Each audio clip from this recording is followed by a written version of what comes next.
Hello, this is Grandmaster Hans Niemann, back with a chapter covering the move 1g6. This is going to be sort of one of the shorter chapters because a lot of the transpositions are covered. I'm just going to sort of introduce sort of all the different ways that we can avoid the transpositions and the usual g6 setup G6 setups that we've covered. So let's say d4, g6. We're going to play e4, bishop g7, and in the position after, let's say, knight f6, knight c3, g6, e4, d6, we got this type of position, and we went for knight f3, bishop e2 castles. Quite a simple approach. Since our opponents are giving us the chance to play e4, after e4, bishop g7, I have chosen to go for the move knight f3, just again for the point of simplicity. And knight f3 really avoids a lot of the different lines and just keeps things extremely simple. For example, there's c6 here. This is a line that I've played quite a bit myself as black, actually. But now, after h3, this is sort of the best setup against this position. Usually, the point of c6 would, like, if you play knight c3, d5, e5, you have bishop g4. But, sorry, okay, that just glitched. Oh my. Again, I'm still unable to, handle technology. No, there's bishop to g4. But in this case, with this order, h3, e5, now we just have the great structure, shutting down this bishop, and then no bishop g4, which is just the dream. So this knight f3 order is just great in that regard. And after d6, now when we play knight c3, we're not really giving our opponent much options, right, and avoiding our main repertoire. And it's literally the way that I've set up everything, it all transposes basically. For example, knight f6 is a direct transposition. Let's say they play a6, a4, then knight f6, then bishop e2 castles is another transposition. So here b6 is one of the only ways to avoid that transposition, where we would play h4 now, going right for the throat. And now h6 is sort of the only move because h5 just really gives this g5 score up. So this is sort of the most logical way, right, to react to h6 is to respond with g5. In this case, we play bishop to c4, e6. This is just the main line. And again, this is just such a sub-line of a sub-line that it's not like that important. So don't get too overwhelmed about it. But in this case, we're actually going to play d5. So the essential point is that we want to play h5 and provoke the move g5, but we want to time that at the right moment. So the point behind bishop c4, e6 and d5 is that we are trying to provoke the move e5. So when we play h5 and then provoke g5, we've created the two sort of pawns on dark squares, which is now leaving holes in the light squares. So at this point, we play the move knight to d2. And our positional threat is actually to play g4 and lock down the entire structure, stopping f5 immediately. Stopping f5? What? Stopping f5? What is the word? Oh my God. Okay, guys, try to read my mind right now. Stopping f5 forever? Stopping f5 undoubtedly? Stopping f5? Oh my God, I can't think of the word. Stopping, what's the word that you stop it? Stopping f5 indefinitely. Oh my God, I get it. Oh my God. It took so long to get that word. Stopping f5 indefinitely. So, the obvious is to play f5, and then we take and bring the knight to e4. We've got a great outpost, and the next goal is to sort of trade off the light squared bishops, further cementing our opponent's weaknesses on the light squares. And then the bishop on g7 is also just totally stuck behind this chain. So that bishop is going to live a very sad life indefinitely. For example, on e7, we play g4. This might look like my game that you might be familiar with, where I became a grandmaster in 26 moves without taking a single piece.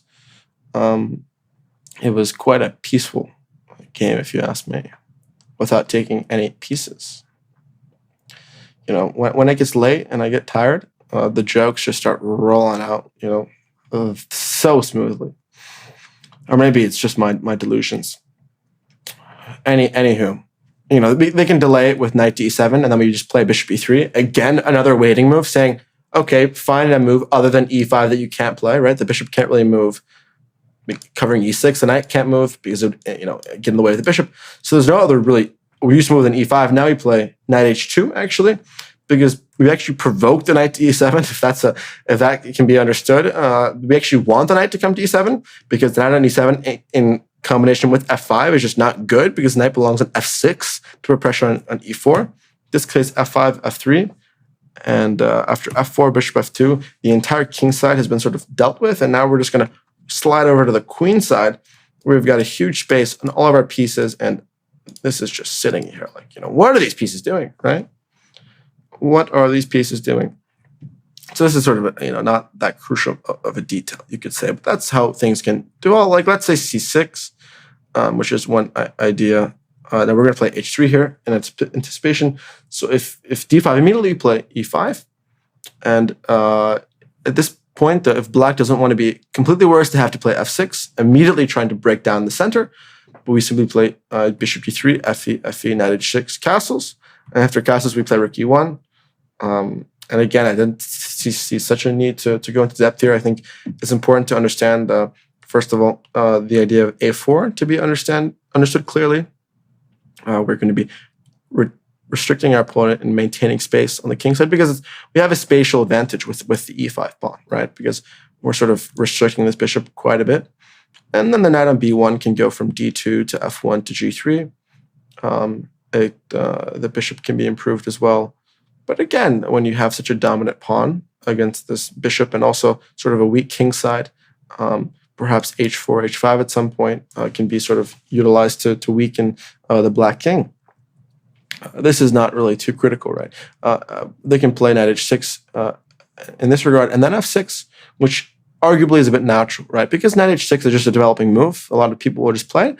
But the slight nuance here after f6 is that you actually want to play bishop f4. The point being that you want to recapture with the bishop because that just is better, right? To trade these bishops and then also get the outpost for e5. So after castles, if fe, takes, we traded off the dark squared bishops, which, considering the h6, h7, g6 structure, weakens the king significantly. And then we've also just got the open e-file with the backwards e7 pawn. We've got the e5 outpost, right? This position is just amazing in all aspects. So this line again, this c6 d5 whole structure, when we play h3, really just loses all of its strength. And let's say d6, knight c3, knight f6. We could lead to transposition, but in this case, it just makes much more sense to just play bishop to d3. And again, we don't really need to develop this knight yet. There's no reason to play knight c3 if we don't need to. We should prioritize immediate castling and quick development. A way that things can develop here is castles, knight g6, c3, castles, bishop e3, e5, knight d2. Yet again, the position is extremely solid. We're going to keep in mind the a4, a5 idea, rook e1, knight can come to c4. Again, we have a space advantage. Our opponent's pieces are just bad because they're just passive, and we have superior structure, right? We play simple chess, and again, this is so far out of the Jabava London sort of typical themes, right? We're just sort of covering the sort of dubious lines or openings our opponents can go for. But again, just taking a very simple approach against these is going to be the most effective. So in this case, there's also c5 immediately. But, guess what? We've got a transposition. So we were able to transpose here as well. Just to show this transposition to remind you, after d4, c5, we could reach this from so many different orders. d6, e4, g6, knight f3, bishop g7, bishop c4. So we're able to get this structure from c5 as well. And transposed, right? So there are a lot of transpositions here, which makes things super simple and lets you focus on the main lines of the Jabava, so you can stick to crushing the Jabava and also crushing the dubious openings that your opponent might play as well. Thank you guys for watching this chapter. Hope any modern players have been converted as well the Dutch players, as well as the England players. I really hope to convert all the people playing terrible openings who are watching this course. So again, the main point is just to recap some of the themes is you're going knight f3, h3, just very quick, solid development. No need to do anything crazy. So thank you guys for watching this chapter. Hope you enjoyed it, and I'm looking forward to the next one.